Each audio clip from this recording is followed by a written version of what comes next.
El solo tener hígado graso nos da un riesgo cardiovascular más elevado que alguien que no tiene hígado graso. ¿Eso existe? ¿Hay una predisposición genética a este hígado graso agresivo? La cirrosis es una fibrosis avanzada. Muchísimo cuidado con los suplementos. Hay un gran porcentaje de pacientes que pueden tener depresión o caer en depresión. El mejor tratamiento de hígado graso es lograr pérdida significativa de peso.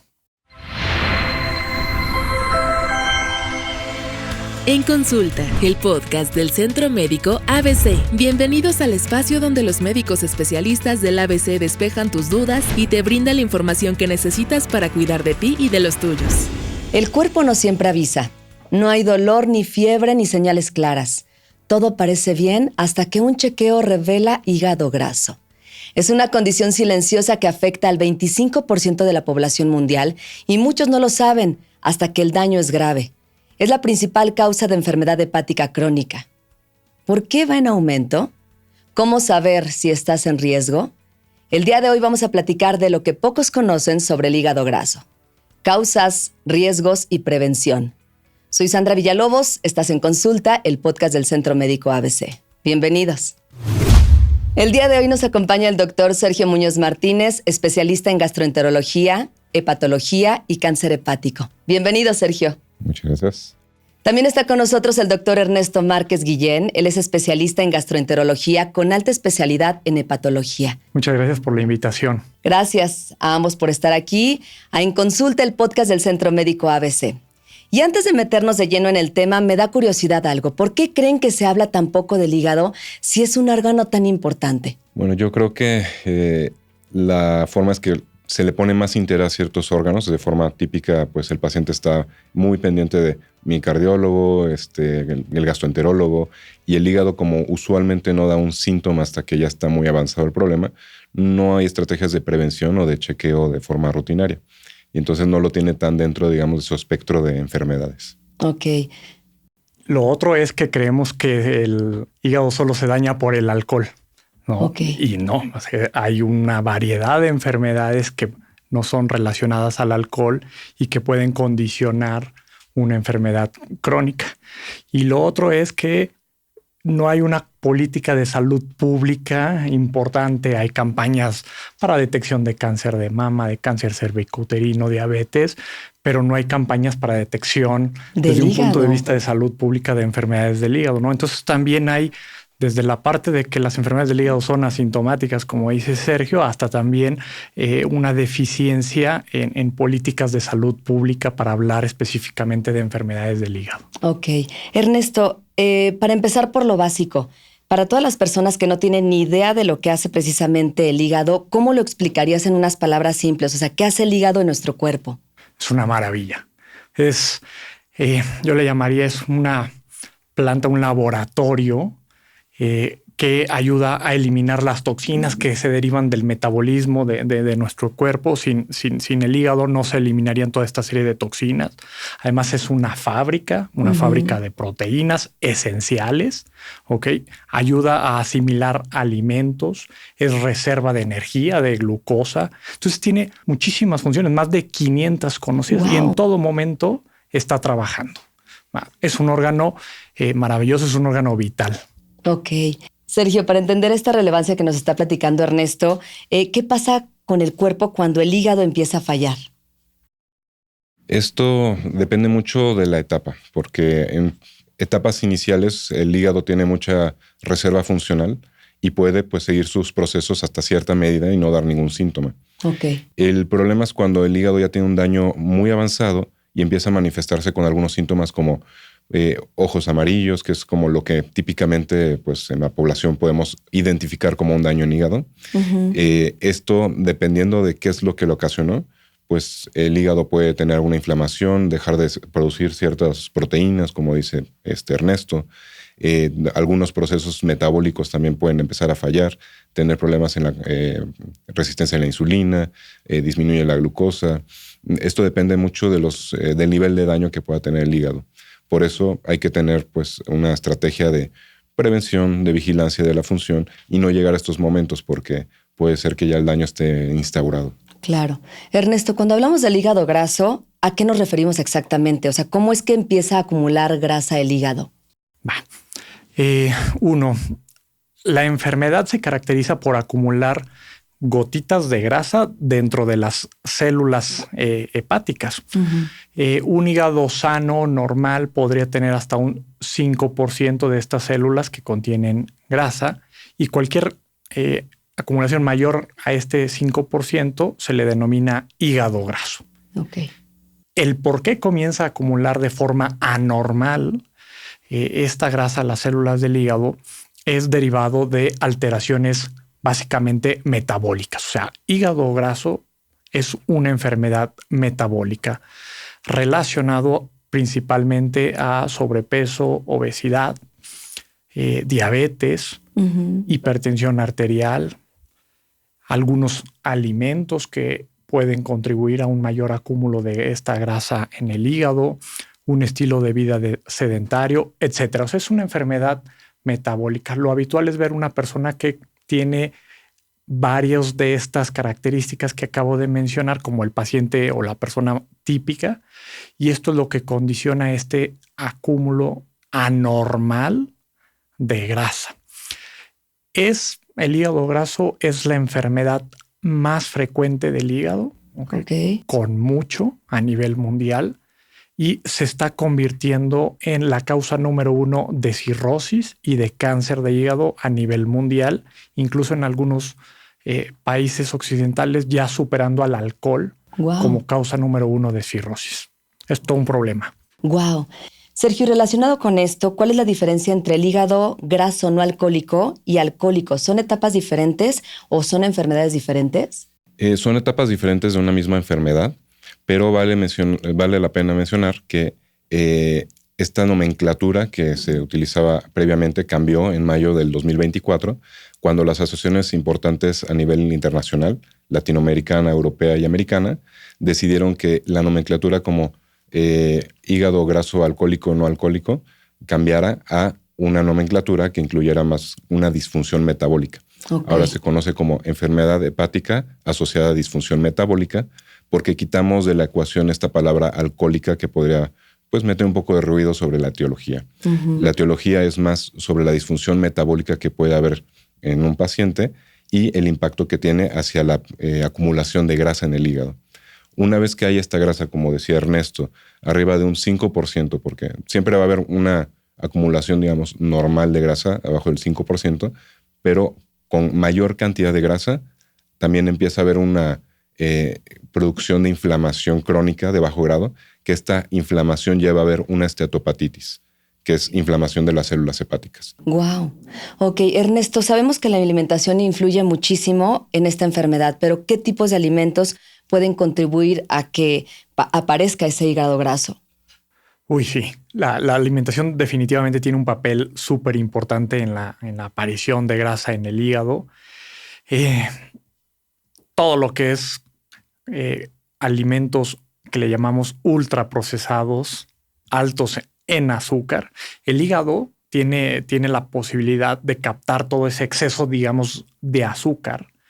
Y si no se utiliza esa energía, lo transforma en esta grasa y entonces se acumula dentro de la célula. Entonces todos los productos, bebidas, refrescos, comida rápida y comida también alta en grasas saturadas son lo que lleva a este acúmulo anormal de grasa. O sea, todo lo que tiene mucho azúcar produce mucho hígado graso. Ok.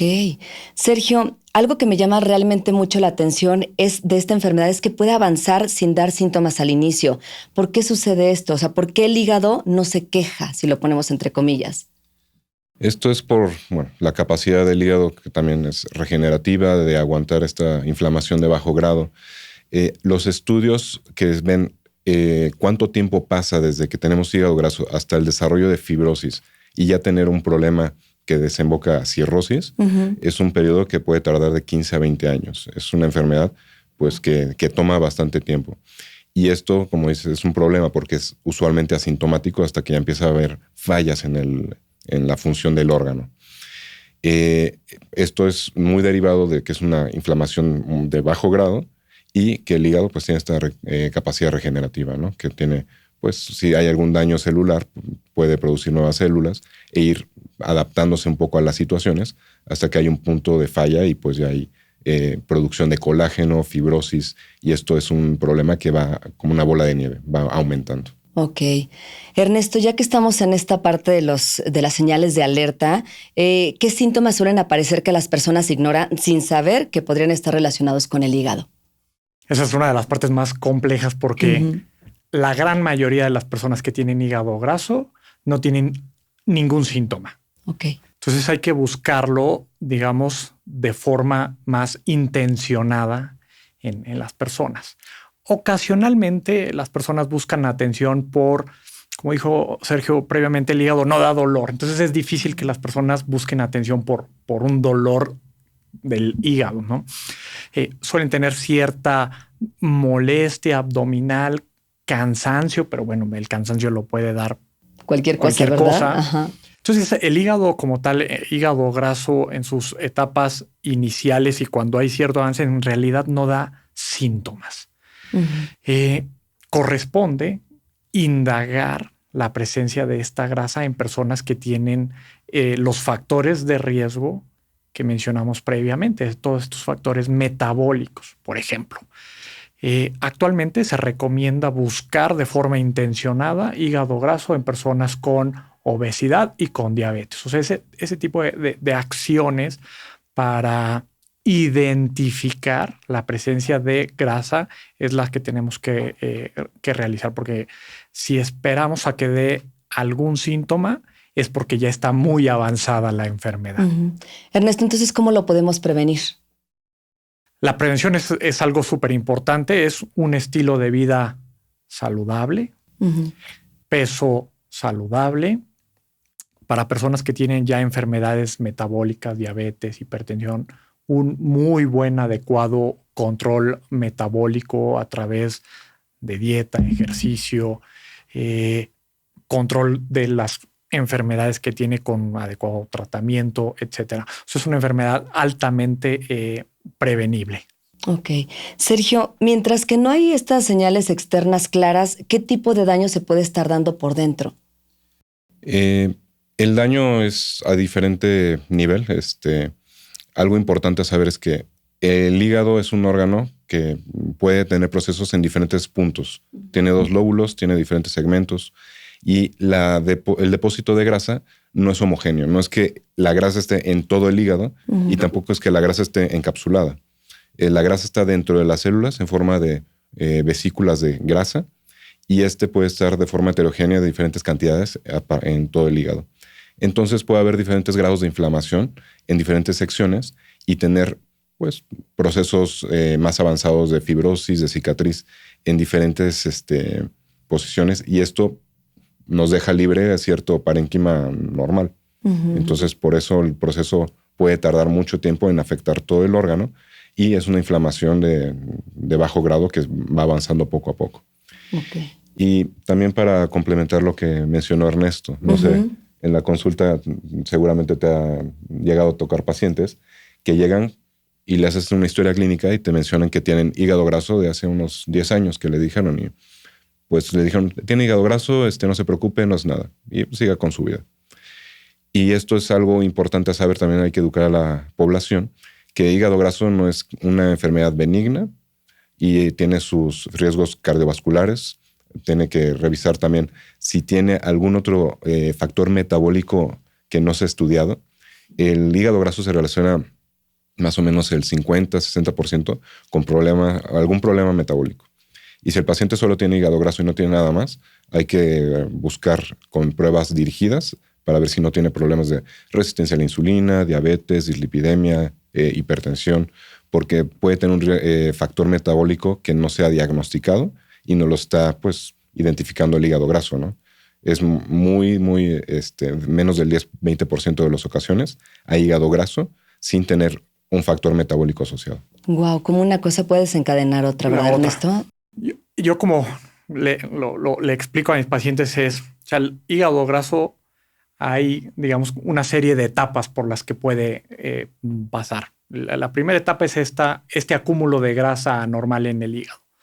De estos, un porcentaje afortunadamente pequeño tiene un hígado graso, llamémosle, más agresivo.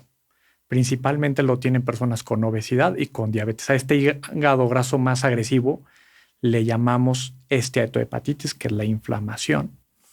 Y todavía un porcentaje de estos son los que empiezan a desarrollar cicatriz. Eso es, digamos, la parte más importante, que comienza esta grasa a generar daño. Este daño se traduce en cicatriz y cada vez va haciendo una cicatriz más gruesa de forma difusa. Y si pasan los años con todas estas alteraciones metabólicas, esta cicatriz va reemplazando en su totalidad el hígado, las células normales del hígado, hasta un lapso de 15, 20 años llegar a la cirrosis. Y en todo este lapso de tiempo no hubo síntomas. No hubo ningún síntoma. Pueden pasar muchos años entonces y las personas ni se dan cuenta. Por ejemplo, actualmente vemos personas con hígado graso, 50, 60 años. Y, doctor, me acaban de diagnosticar ya cirrosis. Vienen muy extrañados porque nunca han consumido alcohol. Y empezamos a hacer pues el historial y pues son personas que 20, 30 años tenían sobrepeso, obesidad, diabetes. Entonces esas personas empezaron su cirrosis, que ahora estamos viendo, la empezaron hace 20 años y después de este lapso de tiempo se está manifestando, pero ya la cirrosis.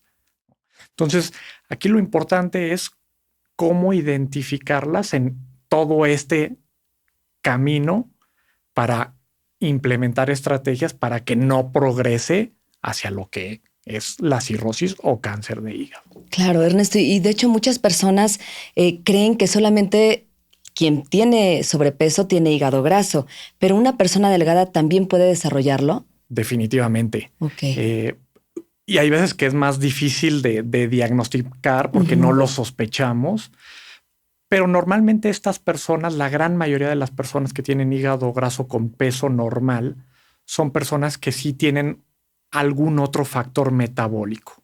Pueden llegar a tener resistencia a la insulina, hipercolesterolemia, etcétera. O sea, generalmente, aunque no tengan sobrepeso, generalmente tienen una enfermedad metabólica que es la que está condicionando este acúmulo de grasa, aunque no tengan sobrepeso. Claro. Oye, Sergio, y además del peso y de la dieta, ¿hay otros factores, no sé, por ejemplo, el estrés o algunos trastornos metabólicos que también puedan influir? Sí, hay algunas condiciones y pues hábitos que se pueden tener que condicionan a predisposición a hígado graso, como puede ser el estrés crónico. Se ha estudiado que también puede subir los niveles de cortisol basales y esto pues propiciar toda la maquinaria de depósito de grasa a nivel hepático. Y también hay algunos hábitos como le decimos el binging eating disorder, que puede ser que los pacientes que tienen hígado graso pues tienden a tener conductas alimenticias diferentes en cuanto a fines de semana tienen una comida hipercalórica, piden algo para consentirse y entonces son momentos pues de un consumo muy importante de calorías, que todo lo que es extra se metaboliza y se puede pues depositar como grasa en el hígado. Y otro factor que se ha estudiado es el jet lag que conocemos de cambio de horario. Esto también se ve cuando se trabaja por las noches o no se tiene horarios de sueño adecuados. Nos cambia mucho también los ciclos de consumo de alimentos, la microbiota.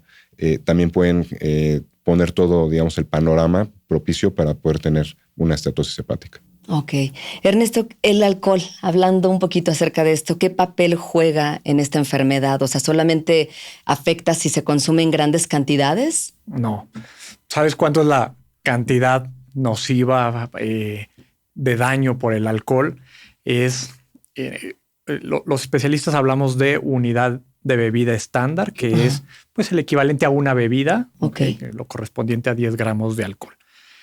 Es diferente el metabolismo del alcohol en hombres y mujeres. Digamos que una cantidad tóxica o dañina en hombres son cualquier cantidad que supere en un día 3 bebidas y en una mujer 2. Ese es, digamos, como lo que actualmente se conoce como una cantidad permisiva de alcohol. El problema es que cuando hay hígado graso más un consumo de alcohol, esto hay una sinergia de 1 más 1, 3. Wow. Entonces, lo que puede llegar a pasar en personas que tienen todas estas enfermedades metabólicas e hígado graso, más cierto consumo de alcohol, lo que puede llegar a favorecer es que el camino de la enfermedad que estábamos hablando de 15, 25 años desde que inició hasta llegar a la cirrosis, en personas que tienen esta combinación se puede reducir, ¿no? Entonces llegar a una etapa de cirrosis o cáncer de hígado en menor tiempo. De tal forma que es una combinación, llamémosle, muy tóxica tener esta enfermedad metabólica del hígado junto con un consumo de alcohol. Ese es un problema importante. Ok. Sergio, también he escuchado que incluso si alguien deja de beber, el consumo excesivo y prolongado de alcohol puede dejar una huella en el hígado. ¿Es verdad que el daño puede aparecer tiempo después? Esto yo creo que es difícil de estudiarlo porque no hay algo que se base en biopsias para ver el daño, en qué momento se ocasionó, si fue al suspender, de dónde se parte un daño de hígado.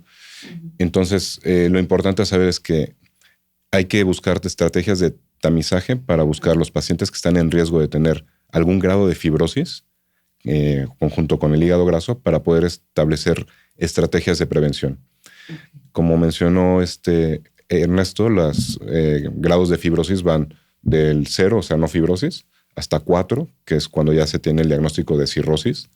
Y en el intermedio puede no haber ningún tipo de síntoma y tener ya cierto proceso fibrótico. Y esto pues ocasionado por hígado graso, por el consumo de alcohol combinado. Y esto se ha visto en estudios a gran escala que cualquier grado de fibrosis tiene más riesgo de tener desenlaces negativos en cuanto a mortalidad y desenlaces hepáticos en comparación con un paciente que no tiene fibrosis. Entonces, algo importante, o sea, si yo ya tengo un grado de fibrosis, ya tengo más riesgo que otra persona que no tiene fibrosis para tener problemas a futuro. Y se tiene que dar las recomendaciones puntuales, que es no consumo de alcohol. O sea, siempre tengo pacientes que me dicen, pero doctor, ¿cuál es lo mínimo que puedo consumir? Es que no hay estudios para decir cuál es lo mínimo que se puede consumir. Si se tiene fibrosis, la recomendación internacional es no podemos consumir alcohol. Ya, si se consume bajo cierta distancia y recomendaciones de consumo mínimo, bueno, ya es otro tipo de recomendación, pero las internacionales es, si hay algo de fibrosis, no hay que consumir alcohol.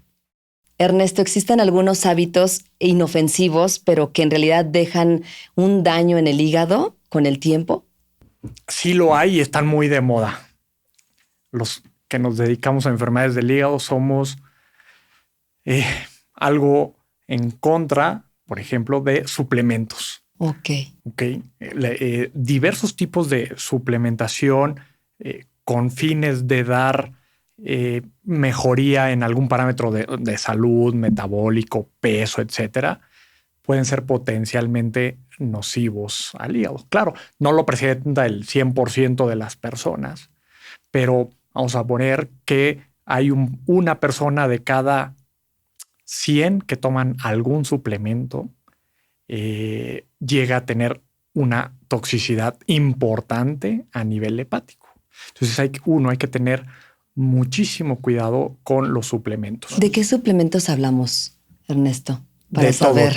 De todo tipo. O sea, desde herbolaria, por ejemplo, es una muy conocida causa de hepatotoxicidad. Por ejemplo, la semana pasada acabo de ver una paciente que se puso amarilla por cúrcuma y lo estaba tomando con una finalidad de perder peso, ¿no? Y está muy bien descrito que hay una toxicidad asociada a cúrcuma, por ejemplo. Y de ahí suplementos para tratar de mejorar, por ejemplo, masa muscular. Esos son también algo frecuentes, pero en realidad todo tipo de suplementos puede llegar a provocar, unos en mayor medida, otros en menor, pero pueden llegar a causar una hepatotoxicidad, así como son los fármacos. Por ejemplo, ¿qué opinas de la creatina? Está muy bien estudiada y es de las menos invasivas. Sí, Okay. sí, es de las que cuando me dicen yo uso creatina con la finalidad de mejorar masa muscular, etcétera, no es de los que suelo decirles suspéndalo. Pero sí hay otro tipo de medicamentos o medicina alternativa donde pues mi función es explicarle a las personas que a lo mejor lo que están haciendo no tiene un sustento médico científico y que puede tener un potencial de hepatotoxicidad.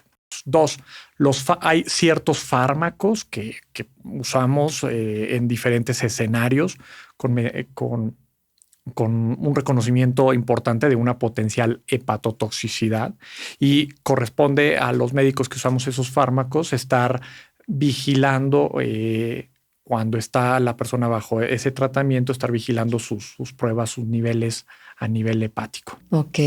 Sergio, cada vez escuchamos más estos adultos jóvenes e incluso también adolescentes que están siendo diagnosticados con hígado graso. ¿Esto es cierto? ¿Y a qué se debe si es así? Esto es un problema también epidemiológico, que se ve que en niños, en la población pediátrica menos de 18 años, más o menos hay un porcentaje o prevalencia de 18%, 15% de hígado graso. Pero se ve que sube hasta un 46, 50% cuando está asociado a obesidad infantil. Y la obesidad infantil ha ido hacia la alza en Latinoamérica. México pues no está excluido de esto. Y esto está muy asociado a tener hígado graso en mayor prevalencia en edades más tempranas. Y pues el tiempo que hablamos de 15, 20 años, pues empieza desde edades más tempranas y tenemos problemas hepáticos a edades más tempranas. Y esto pues se relaciona mucho. Esos son los tipos de consumo de alimento y lo que pues hay que buscar estrategias para poder limitar ciertos accesos a alimentos ultraprocesados a las poblaciones infantiles. Ok. Ernesto, ¿qué pasa con quien tiene antecedentes familiares? Aquí, ¿qué debería estar haciendo ya para cuidarse? Sí. Por un lado, hay, digamos, una cierta predisposición genética. Hay algunos genes identificados que predisponen a tener un hígado graso agresivo. Tenemos, digamos, familias donde no es raro que papá, mamá fallecieron por cirrosis, por hígado graso, tenían diabetes, y miembros de la segunda generación, algunos hermanos, 2, 3 hermanos, también ya tienen cirrosis. Eso existe, hay una predisposición genética a este hígado graso agresivo, y que también se da en el contexto de que estas personas pues también tienen los factores de riesgo. O sea, son personas que también tienen sobrepeso, obesidad, diabetes, más estas situaciones genéticas, lo que también hace que esta enfermedad progrese mucho más rápido. ¿Qué recomendamos cuando hay estos antecedentes familiares? 1, un estilo de vida saludable y definitivamente una búsqueda intencionada con una serie de estudios, pues para saber o determinar cuál es el estado de salud de enfermedad del hígado. Claro. Ok, Sergio, cuando hay sospechas de un hígado graso, ¿qué estudios se necesitan para confirmar este diagnóstico? ¿Pueden ser de sangre o de imagen o ambos, por ejemplo? Yo creo que, el hígado graso se puede sospechar con diferentes estrategias. La más frecuente que llega a nuestro consultorio yo creo que es por ultrasonido, que muy probable se hizo por otra causa que no es hepática, por algún dolor gastrointestinal, pero que al final de cuentas se encuentra hígado graso en el ultrasonido. Hay algunas pruebas a nivel de laboratorio que con las pruebas de función hepática podemos también sugerir que pueda tener hígado graso el paciente, pero lo importante es que una vez que tenemos este diagnóstico de hígado graso, hay que estadificar qué fibrosis puede tener o qué riesgo de fibrosis puede tener el hígado. Y para eso también hay calculadoras que se usan con estudios de laboratorio. Y los pacientes de alto riesgo, como son los pacientes con obesidad, con diabetes, con algún consumo de alcohol, yo recomendaría incluso llevarlos a hacer un estudio que se llama elastografía transitoria, que nos ayuda a medir de forma directa, es como un ultrasonido, pero pequeño, que nos dice la dureza del hígado. Entonces, con esto podemos ponerle un número y ver en qué, digamos, fase estamos de la enfermedad, qué riesgo podemos tener de progresión y establecer mejores medidas de estilos de cambio de vida, de consumo de alcohol, de dieta, intensificar estas medidas para que no progrese la enfermedad. Ok. Yo aquí complementaría con lo que dice Sergio, es uno, que puede haber, por otro lado, en un check-up y dentro de una química hay un apartado de pruebas o perfil hepático. Y todo puede aparecer palomita, palomita, palomita o en verde. Y esa persona puede tener hígado graso. O sea, en sangre no siempre hay alteraciones en las pruebas hepáticas. Y el siguiente estudio, cuando tenemos cierta sospecha de que puede tener una persona hígado graso, es un ultrasonido. Es el estudio, digamos, más sencillo, disponible, y esta grasa en el hígado hace que en un ultrasonido brille, se ve más brilloso. Ok. Entonces esa es, digamos, la forma más fácil de identificar la presencia de grasa. Tiene una cierta desventaja que puede identificar a partir del 25-30% de grasa en el hígado. Y el tercer estudio es el que comenta Sergio. Es un estudio que se llama elastografía transitoria, o mejor conocido FibroScan. Es un estudio que utilizamos muchísimo en esta enfermedad. Es probablemente el mejor estudio para identificar personas que tienen ya cicatriz. Okay, es una maravilla este estudio. Y rara vez ya actualmente se requiere de una biopsia del hígado. Hace 15, 20 años, probablemente en esta enfermedad, para tener cierta información se requería tomar biopsias. Eso ya actualmente es muy raro requerirlo. Llegamos a requerir una biopsia cuando sospechamos que pudiera tener una enfermedad diferente al hígado graso, ¿no? Generalmente es el tipo de estudios que solemos hacer cuando estamos sospechando de hígado graso. Ok. Sergio, a ver, ahora vamos a entrar a algo que nos ocupa a todos. ¿Qué pasa si de plano ya ignoro yo el problema, ¿no? Si no lo tratamos a tiempo, ¿qué tipo de complicaciones puede llevar esta enfermedad? Esto con el tiempo puede pasar todo un proceso. Digamos, siempre tenemos los números para apoyarnos de decir un poco cómo está la enfermedad. A nivel Latinoamérica, el 44% de la población puede tener cierto grado de hígado graso, que esto aumenta cuando se tiene algún problema metabólico asociado. De este porcentaje, más o menos el 25% tiene esteatopatitis, o sea, la inflamación. Y de este porcentaje de esteatopatitis, más o menos el 10-20% pueden empezar a generar esta fibrosis a diferentes niveles. Y con el tiempo, si no cuidamos pues, el estilo de vida, bajar de peso, el consumo de alcohol, los medicamentos que sean pues, también vigilados si tienen algún grado de hepatotoxicidad, la fibrosis avanza. Y avanza en los grados 1, 2, 3 y ya tenemos una fibrosis avanzada que desemboca hacia problemas de cirrosis. Y cuando se tiene cirrosis, pues también el problema es que inicialmente puede ser asintomática completamente. Hay cirrosis compensada en la cual no hay manifestaciones clínicas, como conocemos la cirrosis de la televisión o que conocemos a alguien que tuvo cirrosis que ya usualmente lo manifiestan con algo complicado, o sea, descompensado, que tiene la acumulación de líquido, tiene edema en las piernas, tiene retención de agua, tiene riesgo de sangrado, riesgo de tener encefalopatía hepática, que esto es desorientación y por causa hepática. Entonces son ya grados más avanzados de la enfermedad que, claro, ya avientan al paciente a buscar una atención médica, pero en una fase pues ya más compleja, ¿no? Ok. Ernesto, por ejemplo, aquí si se detecta a tiempo, ¿el daño es reversible? ¿El hígado puede volver a estar sano? Hasta un cierto punto, sí. El hígado tiene esta propiedad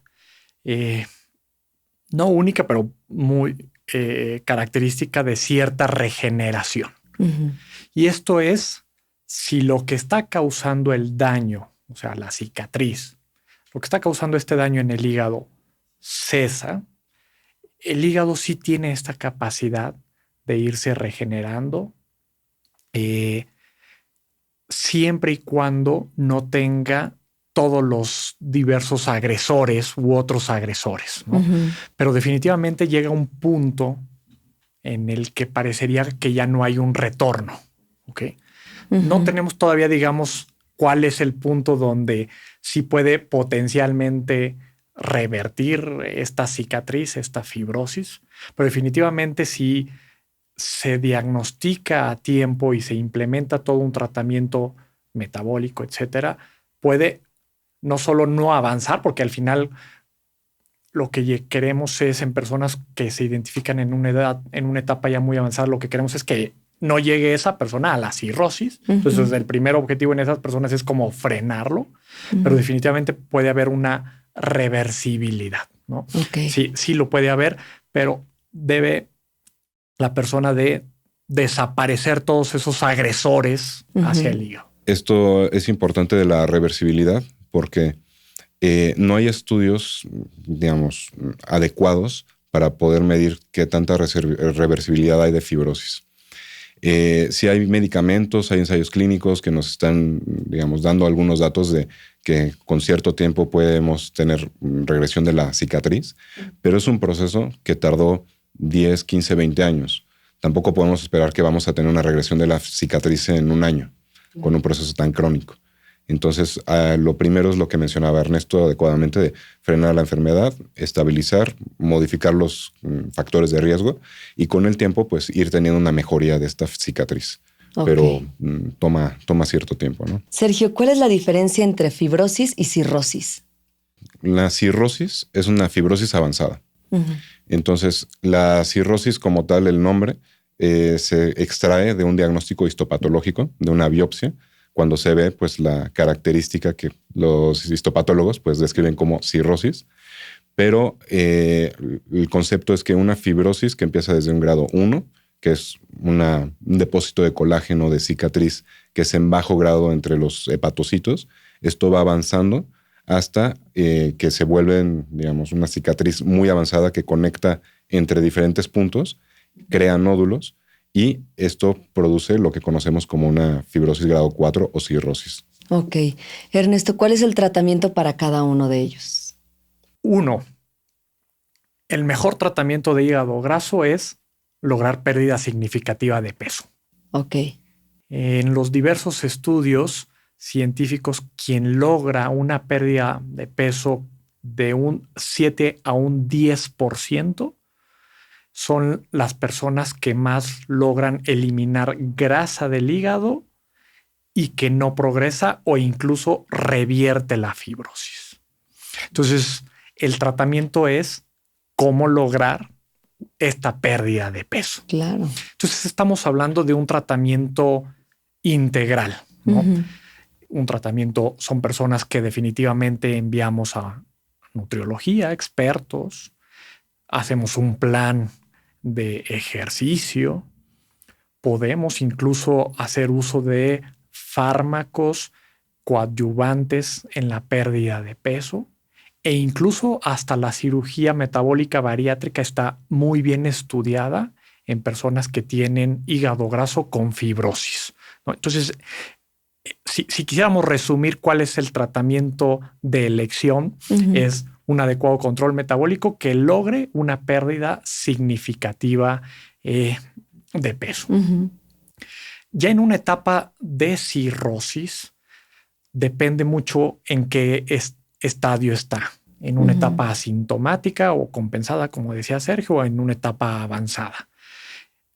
En la etapa asintomática es básicamente lo que acabo de mencionar, un adecuado control metabólico para que no dé el brinco hacia la etapa terminal, ¿no? Ujú.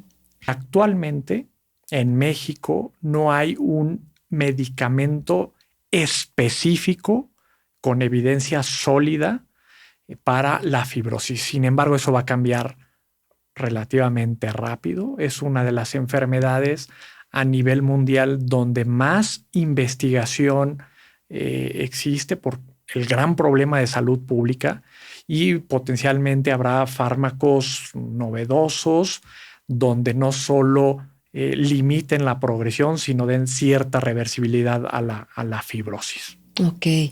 Sergio, más allá de lo físico, ¿qué impacto emocional puede tener un paciente de recibir este diagnóstico, así sobre todo si se sentía sano? Esta es una pregunta importante en el sentido que en la consulta tenemos que también hacer este tamizaje de pues, la situación emocional de nuestros pacientes, porque se ha visto que una vez recibiendo este diagnóstico, pues hay un gran porcentaje de pacientes que pueden tener depresión o caer en depresión. Okay. Y esto nos va a complicar mucho el manejo del paciente porque no va a estar estimulado para hacer ejercicio, para seguir dietas. Okay. Y esto pues nos va a hacer una bola de nieve que nos vamos a caer hacia la fibrosis y progresión de la enfermedad. Entonces hay que darle el apoyo y, como bien dice Ernesto, esto es un manejo integral. Es un manejo multidisciplinario que necesitamos diferentes especialistas para poder identificar qué pacientes vamos a enviarlos a valoración psicológica, psiquiatría, a dietista, de nutriología. Hay que hacerle un esquema de ejercicio, ya que el músculo es algo esencial en esta patología para mejorar la resistencia a la insulina, nos va a proteger a futuro. Y los parámetros de peso también es algo a considerar con los pacientes, porque siempre decimos obesidad, sobrepeso, pero el parámetro que usualmente tenemos es el índice de masa corporal. Pero ya hay otros parámetros más finos, como es la composición corporal, para ver qué cantidad o porcentaje tenemos de grasa corporal y de músculo, que nos va a guiar un poco mejor el tratamiento. Porque el paciente que hace ejercicio, que sigue las dietas y empieza a subir de peso por el ejercicio, se puede estresar y también tener problemas en cuanto al apego al manejo. Ok. Ernesto, una vez ya diagnosticado, ¿cada cuánto nosotros deberíamos revisar el hígado para ver si mejora o está empeorando? Depende mucho en qué etapa, ¿no? Podríamos ir en una etapa con un hígado graso simple, o sea, sin fibrosis. Son personas pues, que normalmente continúan su seguimiento metabólico con su internista, con su endocrinólogo, etcétera. Y desde el punto de vista del hígado podemos revisar un ultrasonido cada 6, 12 meses. En cambio, pacientes con fibrosis, hígado graso, pero ya en esta etapa de fibrosis, generalmente son personas que vemos de una forma un poco más frecuente, cada 4 o 5 meses. Pero en la evaluación de la fibrosis, como comentó Sergio, pues lleva cierto tiempo el revertir. Entonces, estudios para ver cómo va la fibrosis, pues generalmente lo hacemos después de un año, año y medio, para ver qué resultado está teniendo las maniobras que estamos haciendo. Entonces, aquí es muy variable el seguimiento dependiendo de cuál sea el estado o la etapa en la que se encuentre cada persona. Ok. Sergio, para los que nos están escuchando, los que nos están viendo y quieren prevenir precisamente y cuidar su hígado desde ahora, ¿qué hábitos diarios pueden implementar para tratar de mantenerlo sano? Algo que es muy importante, que a veces no consideramos, que no desayunemos, o sea, que nos quitemos esa costumbre de irnos con un café a trabajar.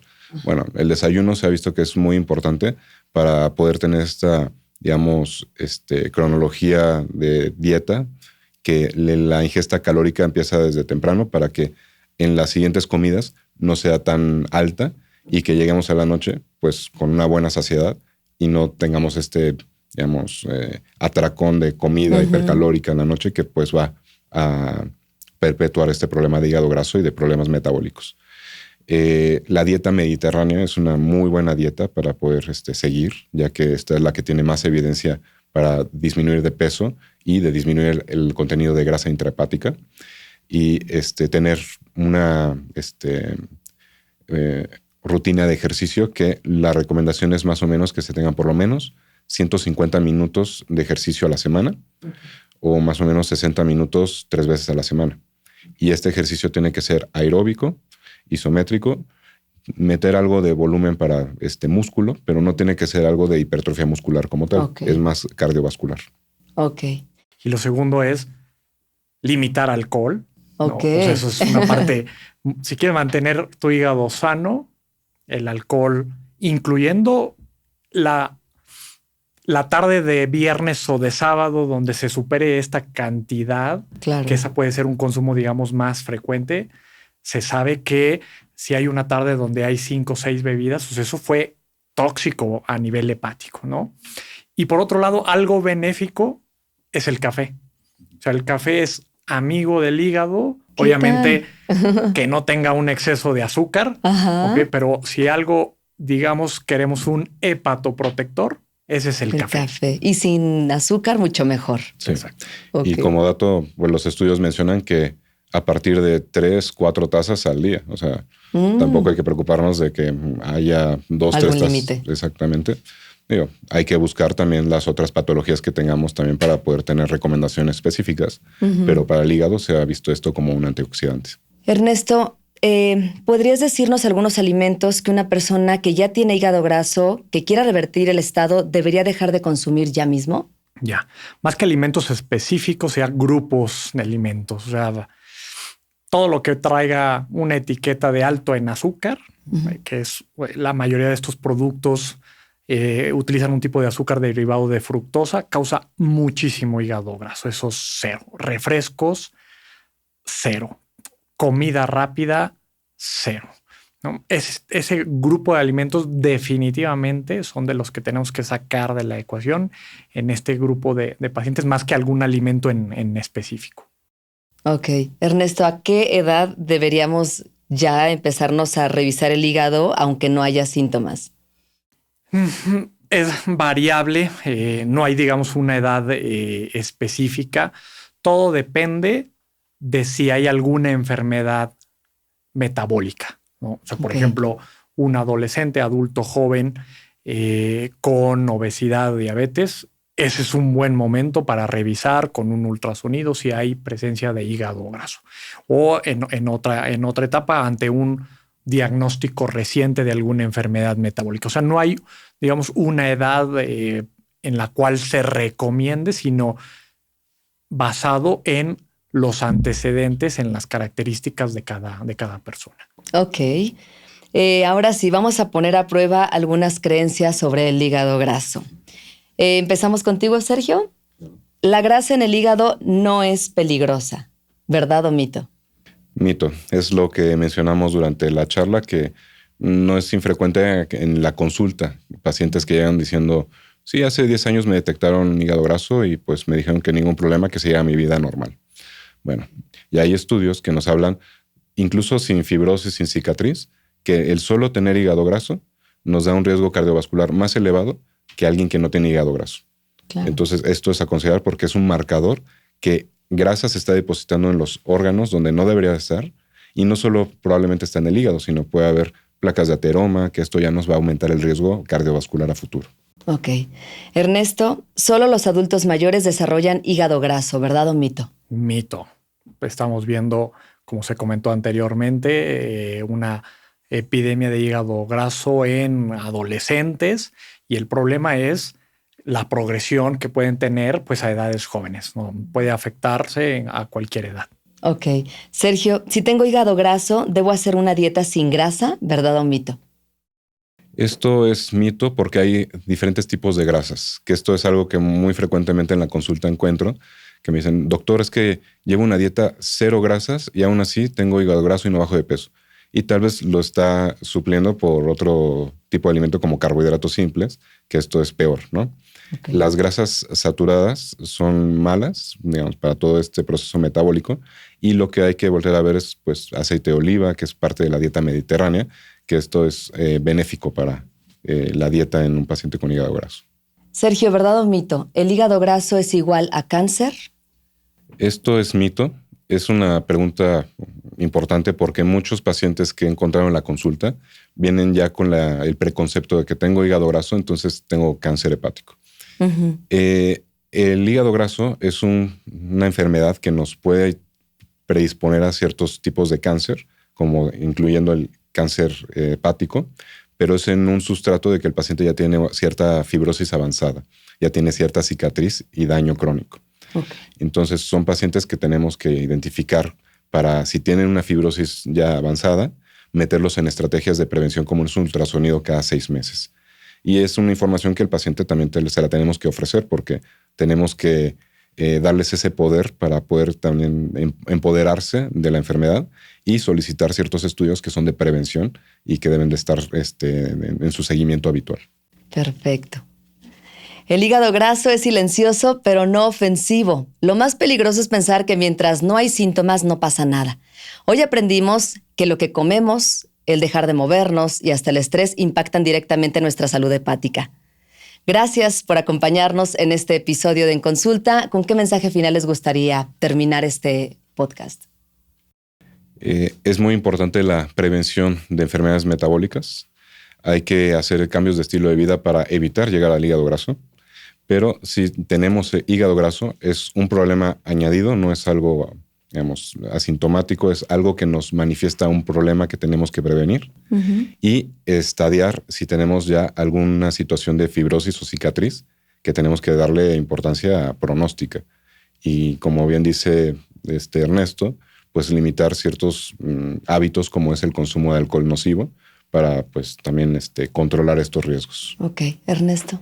Uno, no minimizar el hígado graso es un problema de salud importante. Afortunadamente no todas las personas progresan a estas etapas agresivas y lo que recomendaría si en algún estudio rutinario por X motivo se documenta que tienen hígado graso, acudir a evaluación y ya será la función del especialista en determinar en qué etapa y qué pasos a seguir, pero no es normal tener grasa en el hígado. Perfecto. Muchas gracias a ambos por estar aquí con nosotros en Consulta. Muchas gracias por la invitación. Gracias. El hígado graso es silencioso, pero no ofensivo. Lo más peligroso es pensar que mientras no hay síntomas no pasa nada. Hoy aprendimos que lo que comemos, el dejar de movernos y hasta el estrés impactan directamente nuestra salud hepática. Gracias por acompañarnos en este episodio de En Consulta. Si crees que esta información puede ser útil para alguien más, compártela. También puedes suscribirte a nuestro canal de YouTube, seguirnos en Spotify y Apple Podcast para no perderte ninguno de nuestros próximos episodios. Soy Sandra Villalobos y a nombre del Centro Médico ABC te damos las gracias. Hasta pronto. Esto fue En Consulta.